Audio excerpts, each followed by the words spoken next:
Pour ne rien manquer, abonnez-vous maintenant. Léa nous a rejoint. Bonjour Léa. Bonjour Trina, bonjour Alexandre. Bonjour. Alors Léa, vous avez grandi dans un environnement familial assez particulier. Oui, je vous remercie de prendre mon appel. Merci à vous. Voilà, je vous appelais parce qu'en fait j'ai une question toute simple, mais voilà, il faut que je explique mon environnement. Ma question est tout simplement, est-ce que je vais faire une rencontre amoureuse avec quelqu'un qui va y partager, échanger, mais surtout quelqu'un qui comprenne mon vécu. D'accord. Alors, si ça vous dérange pas, je vais vous dire un petit peu ce qu'il en est. Voilà, j'ai pris quelques notes, c'est pas évident. Donc, je vais bientôt avoir 50 ans, je suis seule, je vis seule depuis 20 ans, mais je n'ai jamais eu de réelle relation de couple. J'ai habité juste 6 mois avec quelqu'un, on se voyait juste le soir après le travail et certains dimanches. En fait, après, j'avais quand même bougé avant, c'est pas pour me détonner non plus, mais effectivement, j'ai pas eu un environnement familial qui m'a aidé. J'ai des parents qu'on qualifie de toxiques et une sœur très malveillante. Et je me suis toujours sentie très mise à l'écart par rapport à eux. J'ai toujours été leur défouloir, leur punching ball, même quand ils savaient se souder entre eux contre moi ou vice versa. Je pensais que ça passerait avec le temps, mais non. Après, ça c'est une première chose très importante, je reviendrai dessus. Il faut savoir que j'ai très peu de confiance en moi parce que, de par cet environnement, où j'ai toujours été rabaissée et dénigrée, mais à 18 ans, j'ai vécu un événement violent pour moi et à 18 ans, j'ai pris brutalement du poids. J'ai été obèse. Et ce poids, après j'en ai repris, perdu, mais jusqu'à 30 ans, j'ai eu des problèmes de poids. Là, ça fait à peu près 1 an. De par mon travail, on fait du télétravail. Et grâce à ce télétravail, j'ai beaucoup moins de routes à faire. Donc, j'ai beaucoup plus de temps libre pour moi. Et j'ai pris du temps pour moi. J'ai pris soin de moi. J'ai beaucoup apprécié ça. J'ai minci. Je m'habille en 36-38. Et j'ai beaucoup aimé de pouvoir prendre soin de moi, de faire des choses agréables, plutôt que toujours écouter mes parents se plaindre, notamment. Et là, dernièrement, à Noël, il y a eu un nouveau clash avec ma sœur, comme à chaque réunion familiale. Donc moi, le 24 et le 25, j'étais seule, puisque, elle n'a pas voulu se rendre dans notre région. Mes parents se montraient très agressifs parce qu'ils étaient très en colère du fait qu'elle ait changé d'avis 3 jours avant Noël. Mais bien sûr, ils se montrent agressifs envers moi. Ils se montrent jamais durs envers elle. Donc là, j'ai pas cédé, donc je n'y suis pas allée et ça a été dur parce que j'étais une semaine en congé, j'étais seule. Ça a vraiment été très dur. J'ai coupé vraiment le cordon, j'ai pas vu ma mère pendant plusieurs semaines. J'y suis revenue, j'ai pas aimé son attitude, donc je restais calme grâce à des conseils que m'avaient donné des personnes. Mais après, elle est revenue vers moi et ça a été par tous les stades. Ça a été l'agressivité, me rabaisser, me dénigrer. Ça a été les larmes, se montrer malade, affaiblie. J'en ai eu ras-le-bol. Maintenant, on se voit un petit peu parce qu'on n'habite pas très loin et il m'arrive, quand j'ai besoin de travaux de jardinage, de leur emprunter des choses. Mais voilà, je prends ce dont j'ai besoin, je le ramène. Elle a très bien compris que dès qu'elle va partir dans les choses à se plaindre, je vais arrêter, que je m'en vais et puis c'est tout. Donc maintenant, c'est vrai que je me sens nettement mieux de plus la voir. J'ai moins d'angoisse quant à ma vie et mon avenir. Et ce qui m'a un petit peu blessée, je savais pertinemment qu'elle puisait mon avenir, mais j'avais pas compris que jusqu'à présent, en contrepartie, mais elle me transmettait aussi ses peurs et ses angoisses. J'en ai assez avec les miennes. Oui. Donc là, depuis 1 an que je me suis reprise un petit peu en main, je me suis inscrite sur des sites de rencontres. Il faut savoir que c'est pas évident, mais parce que j'entends aussi vos témoignages des personnes qui disent oui, pour mes sites, il y a des personnes qui sont là que pour coucher, c'est pas sérieux. Je ne veux pas dire qu'on détecte les personnes qui sont là que pour coucher, mais moi, il faut savoir que quand même, je suis restée 10 ans seule, sans homme. On sait ce qu'il y a et on a des besoins aussi. Moi, je suis une femme, donc oui. Il y a eu... Après, j'ai cherché sérieusement aussi, mais j'en arrive maintenant à un stade où, je suis très seule, je m'occupe, bien sûr, mais je ne sais plus du tout quel type de relation me conviendrait. S'il me faudrait quelqu'un de calme, s'il faudrait quelqu'un qui aime bouger, s'il faudrait vivre chacun chez soi, vivre ensemble, je suis tout à fait perdue par rapport à ça. J'aimerais quand même profiter, que ce soit sortir un petit peu. Là, j'ai fait autre chose, je me suis renseignée pour des cours de danse de salon, ça commence en septembre, mais je me dis faire d'autres rencontres sans forcément me dire que je vais aller rencontrer un homme, me faire un réseau relationnel, parce qu'effectivement, je suis très seule de par rapport à tout ça. Mais je me sens fatiguée de toujours me montrer forte en fait, de toujours j'essaie de et j'aimerais savoir si je vais rebondir, s'il va y avoir quelque chose, et même si au pire il n'y avait rien, jamais, mais vers quoi je pourrais orienter ma vie pour qu'elle soit beaucoup plus gaie. D'accord. Écoutez, on va creuser tout ça ensemble et Alexandre va vous apporter des réponses. Restez bien avec nous, surtout Léa, ne bougez pas, on va revenir dans un instant. Et vous aussi, rejoignez-nous 0826 300 300. Sud Radio, c'est votre avenir. Trina Magdine, Alexandre Delevanne. Et de retour dans C'est votre avenir, toujours bien sûr avec notre coach intuitif, Alexandre Delevanne, qui répond à toutes vos questions au 0826 300 300. Donc n'hésitez pas à nous rejoindre, vous êtes les bienvenus. On a d'ailleurs toujours Léa avec nous, vous êtes toujours là ? Toujours. Alors, pour les auditeurs de Sud Radio qui nous rejoindraient, je vais resituer un petit peu. Donc, vous avez besoin de stabilité sentimentale, vous aimeriez faire une réelle rencontre et vous avez grandi dans un environnement familial assez particulier, très particulier même. Vous avez utilisé des termes extrêmement forts sur lesquels, évidemment, je vais revenir. Vous avez dit que vous serviez à vos parents de défouloir et de punching ball. Les termes sont extrêmement forts. Et alors, vous, mais pas votre sœur, est-ce que vous arrivez à expliquer ça ? Alors, on me l'a expliqué, c'est-à-dire que mon père est d'origine espagnole, c'est une mentalité méditerranéenne et ils veulent des enfants, des garçons.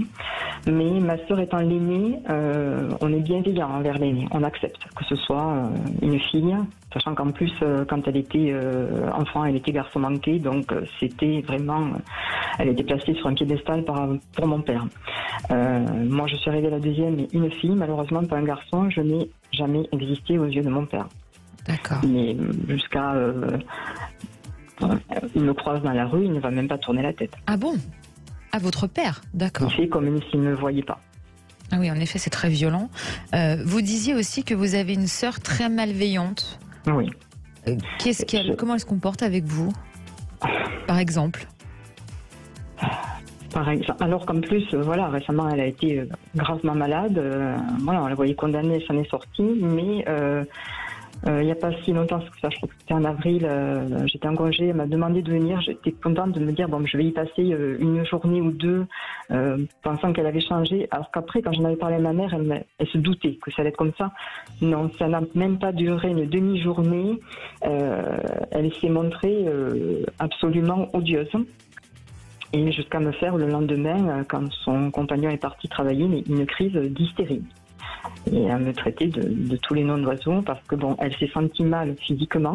Voilà, elle avait eu un gros problème, mais dès qu'elle a fait revenir son compagnon du travail, dès qu'il est revenu, tout allait très bien. Elle avait un comportement normal. C'était absolument plus la même personne. Elle est jalouse de vous ? Comme j'ai toujours dit, je ne comprends pas. Oui. On me l'a déjà expliqué comme ça, mais je ne comprends pas par rapport à quoi. Alors, il est vrai que moi, ça fait 20 ans que je vis seule, mais autant ma sœur est partie tôt de chez mes parents. Elle est partie à 18 ans. Moi, je ne suis partie qu'à 30 ans. D'accord. Voilà, je ne me voyais pas vivre seule. Je n'avais pas d'environnement, je n'avais pas d'amis, de contacts. Mais bon, ma sœur est partie il y a 18 ans, mais voilà, ils ont toujours foncé. Elle leur a toujours fait faire tout ce qu'elle voulait. D'accord. Bon. C'est extrêmement difficile à entendre tout ça, donc j'imagine pas à vivre. Alexandre, est-ce que vous percevez que les choses peuvent aller mieux pour Léa et surtout une rencontre, réelle rencontre ? Effectivement, pour moi, bon, je vais essayer de dédramatiser votre histoire, même si il y a que vous qui l'avez vécu et qui le vivez au quotidien, évidemment. Mais je crois qu'il y a aujourd'hui, vous avez envie de vous autoriser la liberté, et c'est ce que vous ne vous êtes pas autorisé auparavant.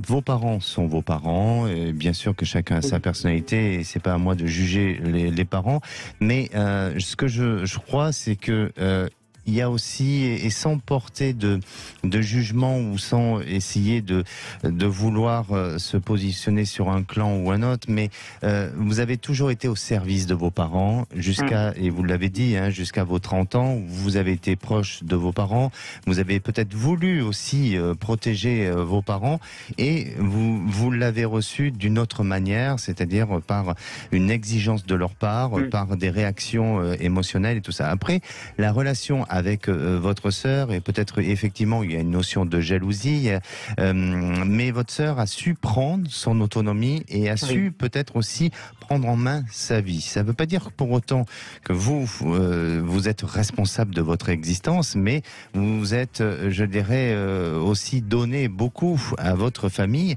et depuis quelque temps, vous luttez contre quelque chose sur lequel vous n'êtes plus en adéquation avec un mode de vie, avec un fonctionnement, avec un système éducatif sur lequel vous avez été, et c'est pour ça que ça crée aussi des réactions émotionnelles chez vous, et l'envie aussi de vous rebeller. Et vos parents ne le comprennent pas de cette manière-là.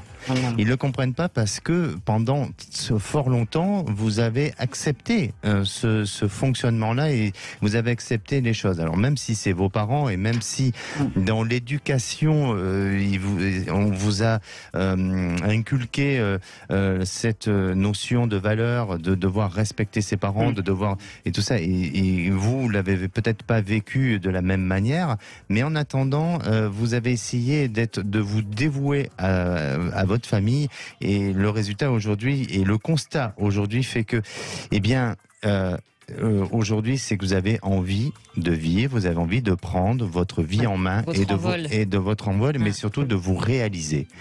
Et ce n'est pas... Alors attention, hein, je parle avec beaucoup de recul et tout ça, mais ce n'est pas... Bien sûr que l'éducation influence sur notre vie, sur notre existence, parfois sur nos choix de vie, malheureusement. Mais aujourd'hui, ce n'est plus la responsabilité de vos parents, mais c'est aussi maintenant votre responsabilité. Donc, n'ayez pas peur ou n'ayez aucune crainte s'il y a des réactions émotionnelles, parce que ça me paraît logique. Et c'est pour ça que quand je disais, je dédramatise les choses, dans le sens où effectivement que votre sœur réagisse comme ça, que vos parents réagissent comme ça, par rapport à ce que vous avez, je dirais, donné comme profil de famille, et comme élément aussi, ça me paraît logique que aujourd'hui vous soyez dans cette fragilité-là émotionnelle, et que vous ayez quelques traumatismes. Mais ce que j'aurais tendance à vous dire, Léa, ne subissez pas votre existence. C'est-à-dire que ce qui est important, et la vie est chère, à nos yeux et aux yeux de nos proches, ce qui est important, c'est cette notion du bonheur. Et ce bonheur, il vient pas en allant acheter chez le commerçant quelque chose ou en faisant du shopping. Il est à l'intérieur de nous, et on se le construit nous-mêmes, ce bonheur. Et il passe par des choses essentielles. Ça passe par du sens. Et trouver du sens à votre existence. Et c'est en allant vers ce chemin-là où vous allez progressivement vous éloigner et vous écarter de tout ce qui vous est toxique, et que ça plaise ou que ça déplaise, mais en tous les cas, vous allez le faire pour vous et non pas pour les autres. Et ensuite, je vous dis ça parce que vous allez attirer aussi, en étant dans ce cheminement-là, vous allez attirer une personne qui sera dans la même vibration que vous. Alors que si vous restez victime et vous restez dans votre souffrance, et je le répète encore, bien entendu que vous avez souffert, qu'il y a tout ça, et ça, on fait pas un constat sur ça, mais personne pourra se mettre à votre place. Mais si vous restez dans cette victimisation, et c'est pas méchant ce que je veux dire, mais voilà, exactement, vous allez attirer une personne qui aussi a vécu des choses négatives, et vous risquez de vivre une souffrance tous les deux. Donc plus vous allez vous élever dans votre vibration, et plus vous allez attirer une personne positive. Et là, vous êtes dans un véritable éveil, dans une véritable prise de conscience. Alors j'ai quand même une bonne nouvelle à vous annoncer, c'est que pour moi, 2024 est une année de rencontres, est une année de réalisation possible, mais écartez-vous de ce qui... En faisant ce chemin-là. Voilà, écartez-vous de ce qui vous nuit, de ce qui fait obstacle, pour pouvoir vous donner enfin cette liberté et cet accès au bonheur. Alors c'est facile à dire, hein. C'est très facile à dire. Oui, mais bon, c'est précieux ce que vous êtes en train d'expliquer. Et oui, et puis surtout, c'est quelque chose qu'on doit intégrer dans notre esprit, et c'est en l'appliquant dans notre esprit, dans la pensée, qu'à un moment donné, on attire des choses positives à nous. Tout à fait, ouais. Et ça, c'est vraiment prouvé, hein. Alors ça marche à tous les coups, vraiment. Bon, il vous faudra du temps, on le sait. C'est la pensée créatrice. C'est la pensée créatrice, tout à fait. Léa, on espère que ça vous a aidé. Et vous pensez, là, une rencontre en 2024 sûre, ce serait juste quelque chose de pas non, c'est quelque chose de stable. Oui, c'est ce que je ressens de bien. C'est après, amusez-vous. En attendant, profitez des petites galipettes. Pensez à vous, c'était pour Léa. faire une petite note d'humour. Pensez à vous. Par la suite, excusez-moi, une dernière question. Avec cette personne, vous me voyez déménager? Vous me voyez bouger? Oui, je pense. Mais c'est une personne qui habitera pas forcément très très loin. Donc voilà, mais ça s'installera. Il faudra nous rappeler pour voir un petit peu comment ça évolue. Mais en attendant, voilà, le ciel s'ouvre à vous avec un joli horizon et accepter. Accueillir. Avec la méthode ONA. Par rapport à ma famille, ça n'évoluera pas plus que ça. Je garde mes distances. Oui, gardez vos distances. Parce qu'ils ne peuvent pas comprendre. Vous avez été pendant 30 ans comme ça. Comment on peut comprendre?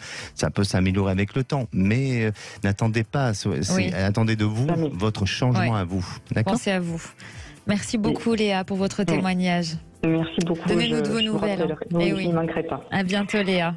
Merci beaucoup. Merci à vous.